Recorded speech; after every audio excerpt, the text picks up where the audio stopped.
What's up, guys? Welcome to the Organic Guy podcast. I am your host, the Organic Guy, and this is your weekly segment of Organic View. This is where we get to go through some of the buzzing topics in the organic industry throughout this particular week. And this week, I want us to go through arguably one of the most important books that get released in the organic industry, and that is the World of Organic Agriculture book, which get published by FiBL and in collaboration with the International Federation of Organic Agriculture Movement, that is IFOAM, right? So this is a particular book that comes out every single year, and it's been doing so really for the past 21 years. And this year we are going to go through the 21st edition of this particular book, and just to get how important this particular book is, actually, it's one of those books that help us to have a grasp, right? Paint a picture of what actually is happening within the organic movement. It help us to reflect on what happened in particular here, for example, what happened in last year, for example, within the organic movement, and help us sort of visualize on what might happen in the following few years to come as well. So it's one of those important books that gets published, and I guess most people don't really have the time to read this particular book. And if you look at it, it's a 300 pages book. So when you just look at all those pages, it might seem daunting to read all those pages, to be honest. But what I'm going to do today is actually to give you a summary of what is in this particular book, so that you can have a rough idea of what's going on. And when you have time, I can highly recommend, of course, you can download it from their website. That's FiBL or IFOAM website, and get to go through it and just get to understand what's happening in different worlds, right? What's happening in the organic movement, for example, in North America, in Africa, in the European Union, in Asia, in the oceanic countries, in South America. So it gives you a better view, a better perspective of what's happening here all around. I'm telling you, it's most industries dream to have such a kind of book, but within the organic sector, we are very, very privileged to have this kind of statistics made available to us very easily, actually, and made available to us year after year. All right, what a privilege indeed. So before we dive right into this particular statistics book, I want us to just go through, all right, to give you a picture of some of the challenges that goes through in producing this particular book. So, for example, they are just laying here on some of the challenges that they go through in producing this particular survey. So, for example, they sometimes do not receive updates, all right, for particular data for several years. So what do you do when you don't receive data for several years? So you sort of decide not to continue use that particular data for given a particular period of time, because that data may actually be outdated. So this, of course, when you stop using that particular data, so this might result in a substantial drop in, for example, let's say if you're measuring an area that's inorganic, or the organic producers that are available in those particular countries, right? And also sometimes, of course, they get forced to revise some of the data for some countries, as some data may seem implausible. They also receive major data revisions for some countries, which of course can result in the area that is inorganic to drop, as well as the producers to drop as well, or the crop data to drop at the end of those particular year. All right. So, for example, here they give an example of in Mexico, right, where they changed the source of the data that they get from, and as a result of changing this source that they get from, this particular new source did not include the smallholder farmers. So this resulted in a major drop of organic producers in Mexico and Latin America. So if you're reading this particular data book without having this particular context, you might think, hey, what's happening here, right? A lot of people just stop going organic, right? So if you don't have this particular context, you might think, oh yeah, things are going a little bit down. But if you have read through it and you've seen that they changed the source of data, that they were getting that particular data, and this source doesn't include smallholder farmers, now you get a better view of what actually is happening. So you might look in that particular data and see, for example, all other continents except Africa had an increase in the number of producers. But you're looking at that data, you're seeing, you know what, it actually doesn't make sense, right? How about we also define some of the terms that you'll get in this particular statistics book. So area, what exactly does the area mean in the statistics book? So the area means certified organic land, right?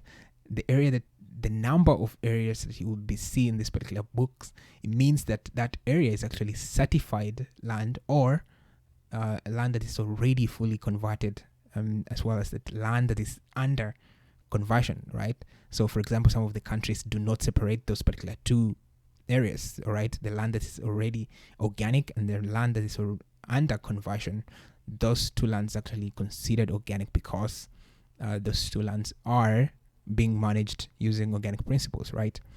And so whenever you see those lands in your mind, you have to keep it very simple, that this refers to area that is under organic, that is under certified organic management, or an area that is under conversion into organic, right?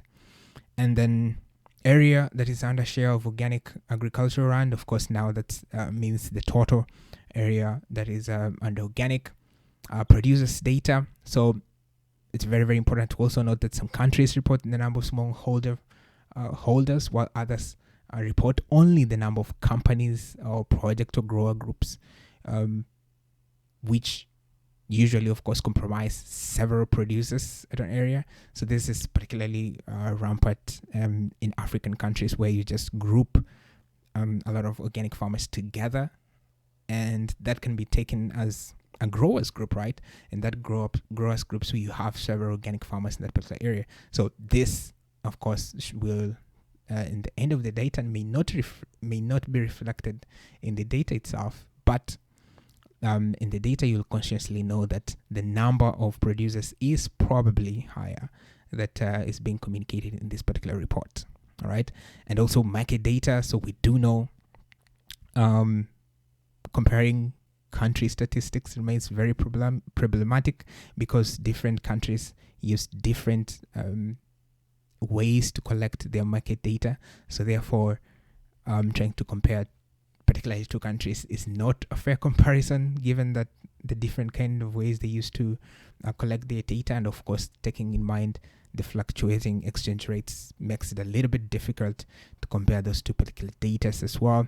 Sources of data, so they do collect their data from private sector organizations, governments, certification bodies, and so of course the data that is available is in conjunction to how well these particular sources provide this particular data, right? So these are some of the things that I want you to keep in mind as we go through, we quickly go through this particular statistic book.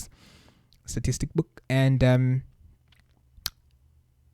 as of 2018, as you can see here, the world of organic agriculture, especially farmland. So let's start by first of all looking at the total farmland that is under organic, right? So as of 2018, we heard over 71 million hectares of organic land. This is, of course, as we saw earlier, including certified organic land and in conversion organic land, right?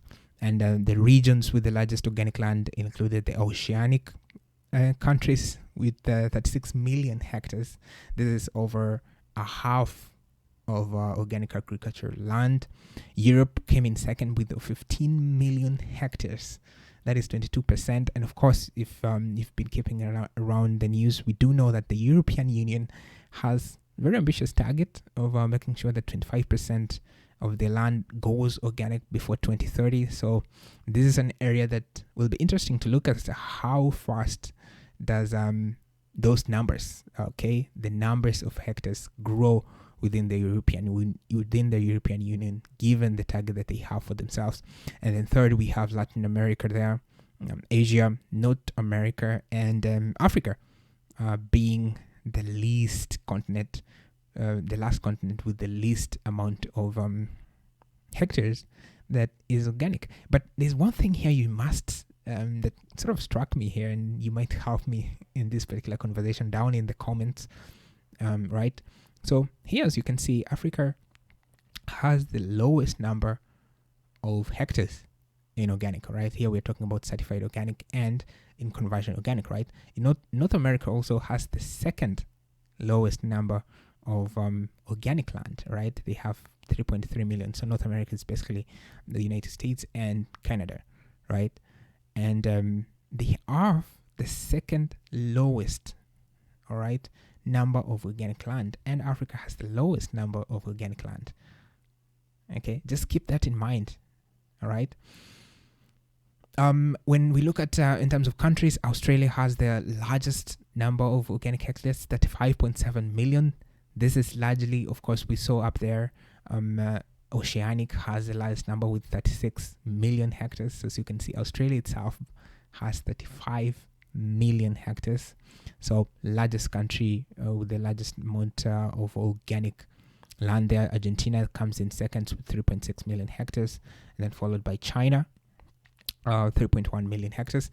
How about globally, right? When you look at those figures, not so good, whereby we currently have just about 1.5% of the world's agricultural land being organic. Very, very low number, and the highest of organic share of total land by region being Oceanic, which is only 8.6%, followed by Europe, and where the European Union has 7.7% of its land being organic. So not the highest numbers, but of course, as you can see year after year, there's been that growth, right? That movement has been on the upward trajectory as well. Liechtenstein has the highest organic share, so this is the total number of organic share. If 100% of land is being used to grow, agricultural products, 38% of that in Liechtenstein is inorganic, right? Either certified organic or in transition, right? That's very, very impressive considering that worldwide we only have 1.5%. Liechtenstein has 38% of that being organic. Samoa has the second largest with 35% of their total land being organic. Very, very impressive numbers, right? Growth of organic farmland, where in total we saw, if we compare this to the previous year, that is 2017, we see that there were 2 million hectares more than there was in 2017. That is some tremendous, tremendous growth right there. All right, so how did the increase of this organic farmland do?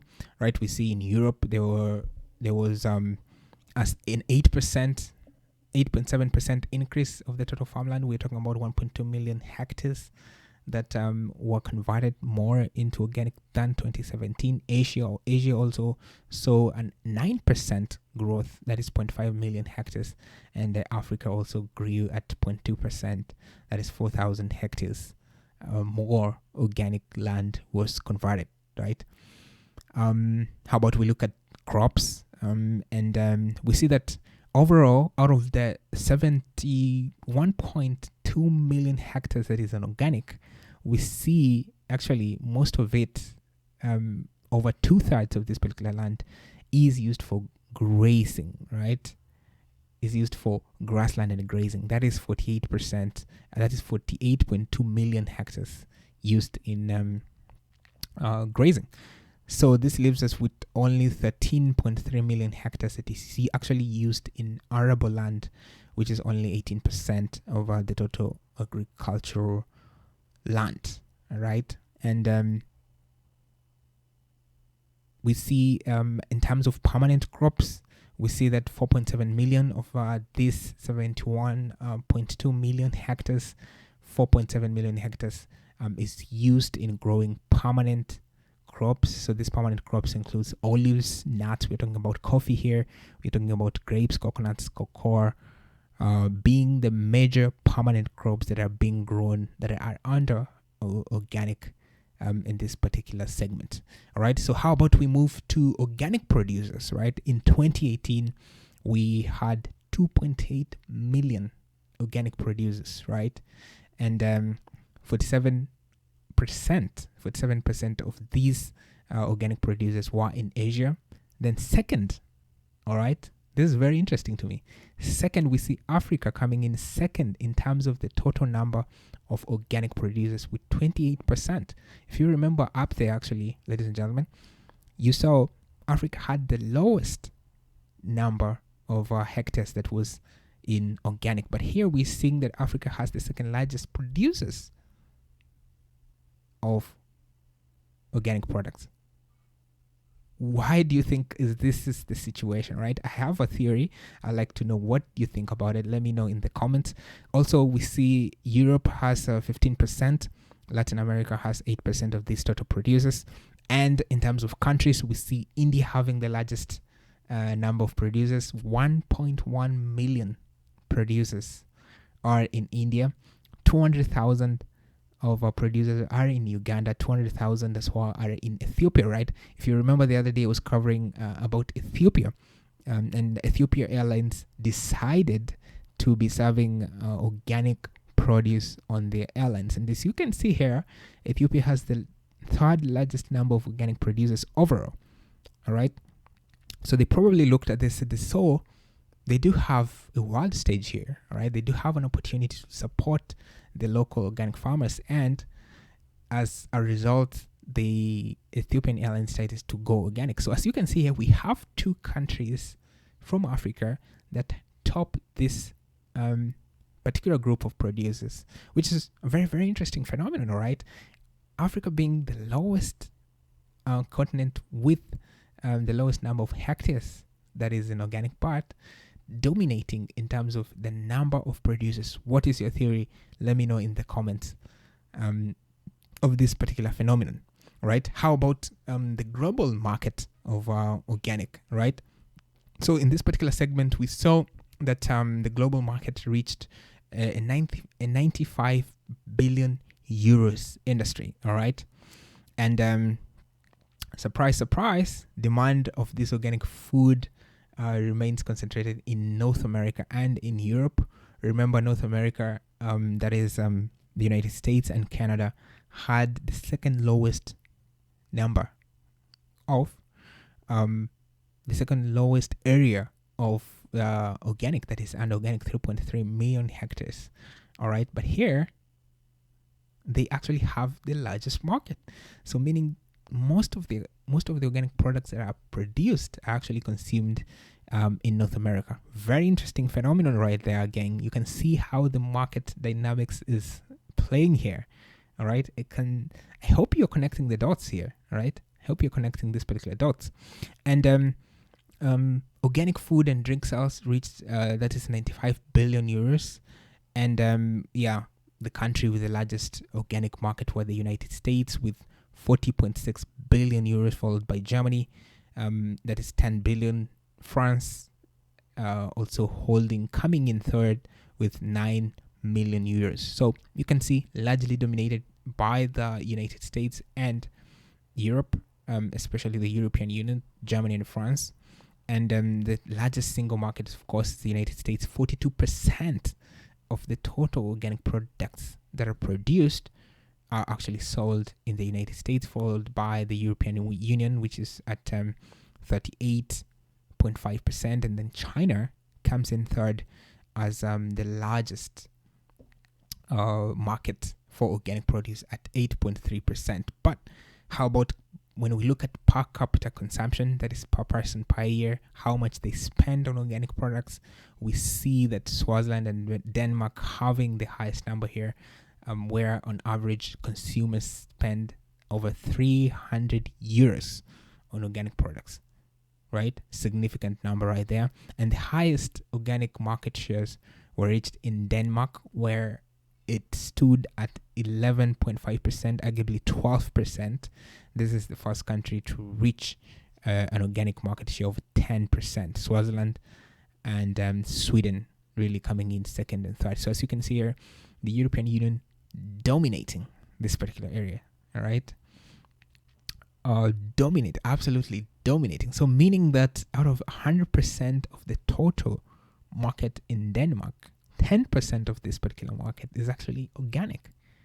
All right.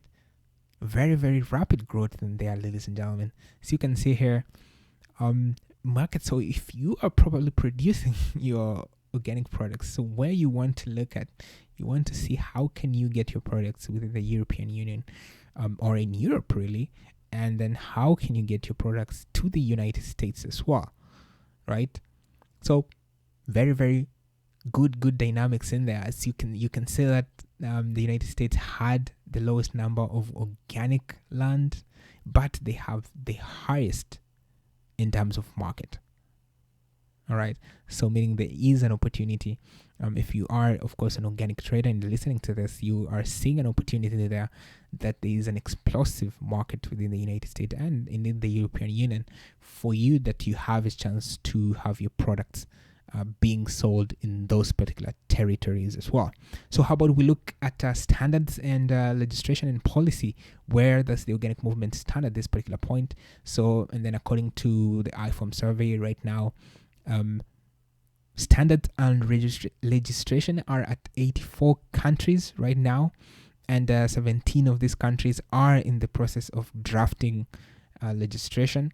One important change also you have to look into is group certification, which is now currently being allowed in relation to control of small operators, and which is a new regulation in the EU now, within their new framework that will be in action starting last year. It was supposed to be actually enacted within this year, but due to, of course, COVID, now it had to be pushed next year. So for me, I see it as a positive development, the ability that small organic farmers can come together and then can be certified makes, of course, the costs of certification go slightly lower, given the fact that FiBL estimates that about 80% of the world's organic producers are actually smallholders, and they are in low and middle income countries. We are talking about 58 countries in total for whom individual certification will be unaffordable and administratively too complex to manage. All right. So in total here, we're talking about 2.6 million producers who are organized in 5,800 internal control systems groups and managing about 4.5 million hectares of organic land in 2018. So overall, of course, we are seeing that this particular policy of allowing groups of organic farmers to come together to be certified, making life a little bit easier for this particular organic farmers. So of course, also we have the participatory guarantee system, which is a locally focused quality assurance system, where also tries to make it affordable for organic producers to sell their products as organic in the marketplace, where these particular organic farmers can come together and hold themselves accountable on how they produce their particular food system, and now making it less costly for external parties to come in and certify them, and of course they can help save this particular money. Right. So, and then after that, of course, we have different statistics for each continent, which is very important. It helps you give context. It helps provide you with a context of what's happening in different continents as well. So what I'm going to do here, I'm going to go through quickly through each continent so that you have an overview of what's happening. Then I want to leave you for you to download this particular book and actually go through it and get to understand better on exactly what's happening in each context, and then you can read more. Of course, there are a lot of important points that are mentioned within this particular book that I highly recommend to download it, or you can indeed order it through FiBL and get it delivered to you as a hard copy. So in Africa, all right, what's happening in Africa right now? Quickly, 2 million hectares of certified organic land is in Africa as of 2018. So compare this to 2017. Africa reported an increase of 4,000 hectares, that's 0.2% increase. So in 2018, there were at least 800,000 producers. Tunisia was the country with the largest number of organic area, followed by Uganda, and Uganda, of course, had the largest number of organic producers at 210,000. And the country with the highest organic share of total land in the region was the island state of Sao Tome and Principe, whereby 22% of organic agricultural land was in organic. All right, what's happening in Asia? All right, the total number of organic agricultural land in Asia was at 6.5 million as of 2018, whereby they had 1.3 million producers, most of which were in India. Of course, as you saw earlier, 1.1 of these producers are in India. The leading country here being China, with the number of hectares that is being produced at 3.1 million. And of course, we saw China there came third as the third largest holder in terms of market for organic products. So you can see China is increasingly becoming a very, very important player in the organic sector as well. So Timor-Leste had the highest proportion of organic land, that is as 16.8%. Interesting development in Asia was the fact that South Korea also launched a pilot program that started to provide environment-friendly rice to military bases. So this is one of the ways that you can see the government is giving a slight eye towards organic. They might not use exactly the word organic, but you can see that there is one eye looking at that particular direction, which is good to see as well. And also providing a box scheme for environmental friendly food to pregnant women, which is of course a very, very important opportunity for organic players to sort of step in and try to show why organic is a better option. All right. So how about in Europe? What's happening in there? As of 2018, they had 15.6 million hectares of agricultural land in Europe being organic. And we had around 400,000 producers. All right. In Africa, we had about 2 million hectares that was under organic management, but we had over 800,000 producers. All right, and but in Europe we are only having half of that. And I remember that the total number of producers in Africa might be underreported through the fact that most of the farmers, in one way or another, are probably in a group. All right, so if you really count one by one, they probably be more than that. So there is an interesting phenomenon that's happening here, and that's why I'm still insisting to leave your comments below and let me know what is exactly do you think is happening in this particular phenomenon. And in Europe here, 3.1% of agricultural land was organic. In the European Union, 7.7%. Organic farmland had increased by 1.2 million hectares compared to the previous year of 2017. Countries with the largest organic agricultural area, we're talking about Spain here, having 2.2 million hectares, France, 2 million hectares, and Italy having 2 million hectares. And while in 10 countries, at least 10% of the farmland is organic. We're talking about Liechtenstein here, having 38.5% of its land being organic. Very impressive. Austria, 25% of it being organic, and Estonia, 22% of it being organic. And in terms of retail, of course, we saw the European Union being the second largest home for organic trade at 40.7 billion euros, and the European Union coming in second. At the total area of organic trade that is being conducted at 37.4 billion euros. That's an increase of 7.8% since 2017. The largest market for organic products was in Germany, which saw a retail of 10.9 billion, followed by France and Italy, respectively. All right. That is in the European Union. What's happening in Latin America, right? In Latin America, we're talking about 228,000 producers managing 8 million hectares of organic agricultural land in 2018. This is 11% of the world's organic land. We are talking about 1.1% of the region's agricultural land being organic. So the leading countries here, we're talking about Argentina, which has 3.7 million hectares, followed by Uruguay and Brazil. The highest share of organic agricultural land were Uruguay, French Guiana, and the Dominican Republic. All right. So how about North America? What's happening in there?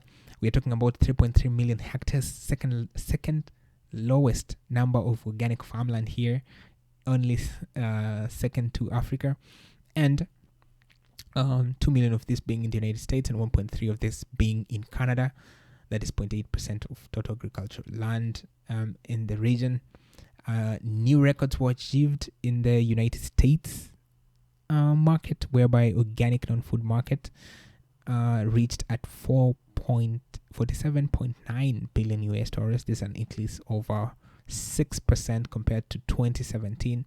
Sales of organic non-food products jumped 10%, okay, to 4.6 billion US dollars. This is almost 6% of food sold in the United States is now organic. What an achievement, right? So it means in terms of awareness, guys really do know what's going in there in the organic industry as well. So how about the Oceanic? What's happening in there?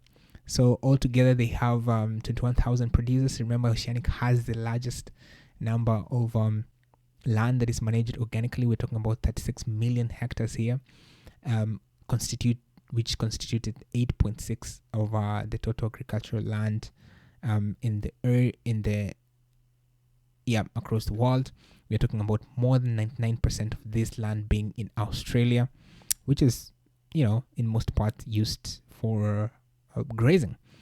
Highest of organic national agricultural land was in Samoa, that is 34.5%, followed by Vanuatu and Fiji, Australia, Kiribati, and then Solomon Islands, 4.4%, right? So as you can see, there is, of course, cause for us to be happy. And if you're comparing this particular data in 2019 and comparing it to what we saw in 2017, as you can see, there is an upward trajectory on what's happening exactly in the organic sector. So this is a cause for celebration moving forward. It is a cause for us to be optimistic. It's a cause for us to continue supporting the organic movement, because the only way forward here is to continue to see this particular trend move upward. All right, so make sure you spread the word. Make sure that when you are in the supermarket, you switch and you shop consciously, right? You make sure you pick an organic product here and there when you go into your local supermarket as well. So I am very optimistic about what's going to happen in the future, in the couple of years, and I'm looking forward to the next year's book as well. So of course I encourage you to make sure that you check out their website and download this particular book and just take time to go through it and understand the statistics. What do they actually mean? What is the trend? What's happening in this particular different areas, right? Try to understand it and read it, and keeps you up to date on what's happening and what to actually expect in the coming few years. So make sure that you download it, make sure that you read it, make sure you leave me the comments below of those particular questions that I was asking, and let's have a conversation about it. Let's come up with theories. I have my own thesis, I have my own theories about those particular conversation. I would like to hear your opinion on those particular conversations, so make sure you jump into the comments and leave your comments there. And of course, share this particular podcast with someone you think might be interested in this kind of conversation. There are a lot more conversations to come, so make sure you do that, and make sure you subscribe, and of course, share. All right, ladies and gentlemen, till the next episode, remember to be organic.